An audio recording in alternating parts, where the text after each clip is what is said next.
or give the class a worksheet where they can create a list of pros and cons for different types of relationships, such as with your best friend, your group of friends, your brother, your sisters, your mom, your dad, your boyfriend, whichever. And then they're going to be divided into groups of 4 where they are going to talk about their answers within their groups. And then we're just going to come back as a class and we're going to make a master list of pros and cons and how they interact and everything between. Kind of fun. I always kind of wanted to do this, but no class ever did it. So we'd be handing the students an egg, which is supposed to represent a baby. And they're going to have to be taking care of this egg for 3 days. They're just going to have to carry it around with them. And like, the idea is they're going to actually do this. However, I don't really know if it's going to work. Like, a kid could put it in their locker and then just leave it there, but I'm not really sure. They're going to be split up into groups of 4 where they're going to make a skit talking about the various symptoms and things about depression that we've already talked about in class before. So they're going to be making up a little skit that kind of shows some of these symptoms, and then they're going to be enacting them for the class so that they can actually see some of the symptoms instead of just hearing about them. So then they're going to be put back into their groups, and they're going to be asked to form kind of like a peer counseling organization in their groups, like where kids can counsel kids. And they're going to be asked to make a set of rules for this organization, if it's going to be confidential, what types of things they're going to do, and all that kind of stuff. Is about stress and homework. And the class is going to be given a handout. That's going to help them organize their time. It'll be like a time slot, so they'll have 3 o'clock, 4 o'clock, 5 o'clock, and then on the other side they're going to be able to put down what they want to do during those times, so that kind of maybe they can help with their stress and not be so stressful with all the stuff that they have to do, like whether they want to allot time to their friends during this time, or when they have to be home, or when they're going to do homework. So then they're going to talk about why they put certain things in certain time periods. And they're going to be split up into groups where they can make like a fake after-school tutoring program, kind of like Stretch Time in Mattoon. That's where I got the idea from. I really like that program. They're going to be able to list the types of tutors they want in specific subjects that they might have trouble in, whether they just want tutors or whether they want activities, because I know Stretch Time before they got cut short used to have games and stuff where they could interact with each other and different grade levels and stuff. So they'd be able to come up with ideas like that, and then they'd be coming back together and talking about the things they would want in this after-school program.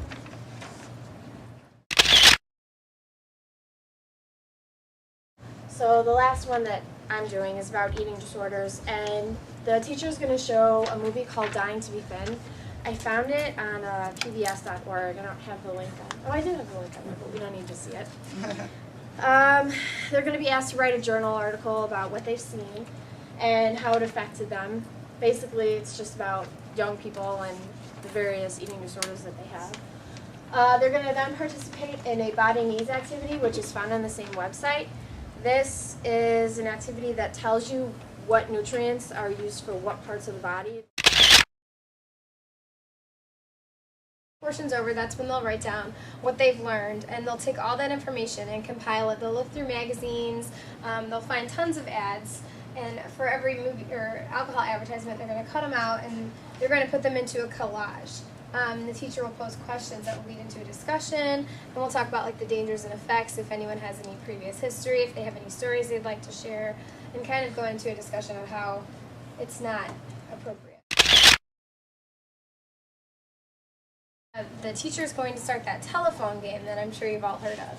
And so I would start this like elaborate story, go into detail, start it with one student, and pull them out one by one and tell the students the story. And then once it's gone through my 24 kids that are in my class, I'm going to have the last, Johnny's going to come up and he's going to say something, and I'm pretty sure it's not going to be what I started.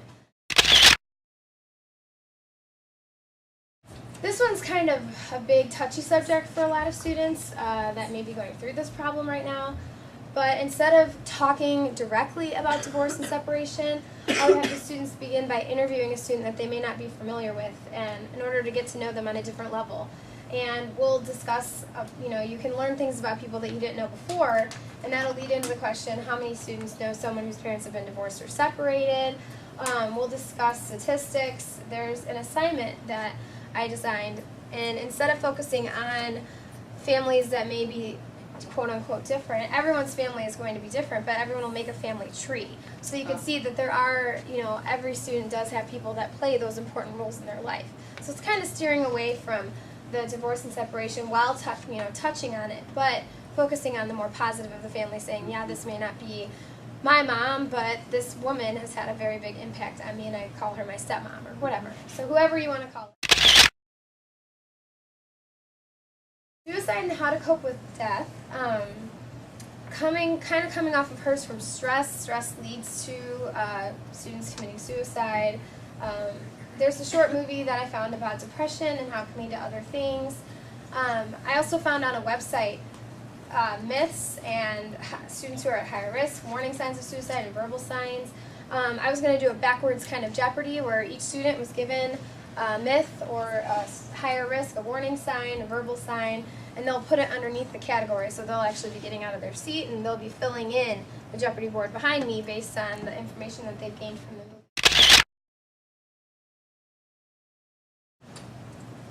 And drugs kind of go along with alcohol. Whenever I was in elementary school, we had DARE officers. And they are police officers that come in and they educate on drugs and alcohol resistance education, which is what DARE stands for. And the teacher, after they were going to give a presentation, I was going to have the teacher take control of the class, distribute scenarios and see how students would respond to each one. If their friend was trying to peer pressure them into smoking a cigarette or drinking alcohol or something like that. Then once we've gone over scenarios and how they would respond, I would have question and answer spotlight. And these questions can be geared towards the teacher or the DARE officer. Students can feel free to ask any questions that they may have.